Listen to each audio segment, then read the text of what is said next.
రాజకీయాన్ని వ్యాపారంగా చూసేవారికి బుద్ధి చెప్పాలంటే చేవెళ్ల పార్లమెంట్లో బీఆర్ఎస్ అభ్యర్థి కాసాని జ్ఞానేశ్వర్ను గెలిపించాలని మహేశ్వరం ఎమ్మెల్యే సబితా ఇంద్రారెడ్డి కోరారు. మహేశ్వరం నియోజకవర్గ ముఖ్య కార్యకర్తల సమావేశం నిర్వహించారు. కాంగ్రెస్ నుంచి పోటీ చేస్తున్న రంజిత్ రెడ్డి పార్టీ ఎందుకు మారారో ప్రజలకు చెప్పాలని డిమాండ్ చేశారు. బీఆర్ఎస్ అధికారంలో ఉన్నప్పుడు చేయలేని అభివృద్ధి ఇప్పుడెలా చేస్తారని ప్రశ్నించారు. ప్రజల అభిమానాన్ని, కార్యకర్తల బలాన్ని, కేసీఆర్ నాయకత్వాన్ని తక్కువ అంచనా వేశారని, పార్లమెంట్ ఎన్నికల్లో తగిన ఫలితం చూస్తారన్నారు.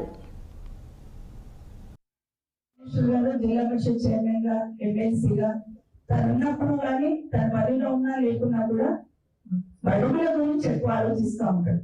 5 సంవత్సరాలు కేసీఆర్ గారి నాయకత్వంలో రాష్ట్రానికి ఇంత బాగా సేవ చేసినప్పుడు టికెట్ ఫస్ట్ టైం అనౌన్స్ చేసి ఆయన టికెట్ అనౌన్స్ చేసి మీటింగ్ పెట్టి అనౌన్స్ చేసిన తర్వాత ఎందుకు పార్టీ మారాల్సి వచ్చింది అనేది కనీసం ప్రజలకన్నా సమాధానం చెప్పాల్సిన అవసరం ఉంది.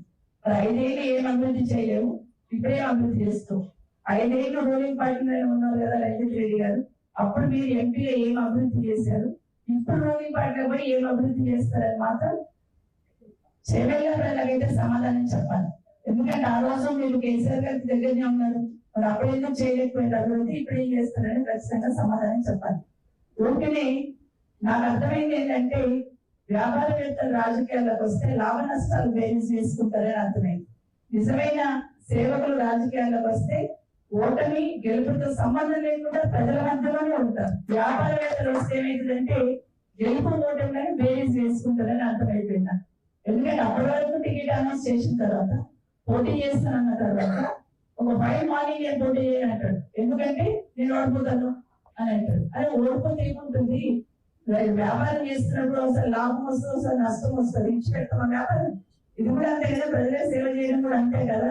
ప్రజలకు సేవ చేయాలని ఉన్నారు. నేను 5 ఏళ్ళు ఉన్నాను కదా, నాకు ఏం పని లేకుండా ఖాళీగా ఉన్నా, అయినా మీరు అందరూ ఆదరించున్నారు, గుడ్డలు పెట్టుకొని మళ్ళీ నన్ను ఎమ్మెల్యేగా గెలిపించున్నారు. కార్యకర్తల బలాన్ని తక్కువ అంచనా వేశాడు, ఇక్కడ ఉన్న ప్రజల అభిమానాన్ని తక్కువ అంచనా వేశాడు, కేసీఆర్ గారి నాయకత్వాన్ని తక్కువ అంచనా వేశాడు రంజిత్ రెడ్డి గారు.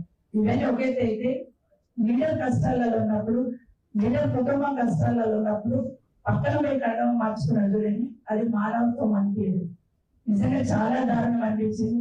ఒకసారి కవిత గారిని అరెస్ట్ చేస్తుంది, ఈ కండవ వేసుకున్నాడు. అది నిజంగా మనసు కలిసి వేస్తుంది ఎవరికైనా. కేసీఆర్ గారు అంటుంటారు, ఏం తప్పు చేశాను నేను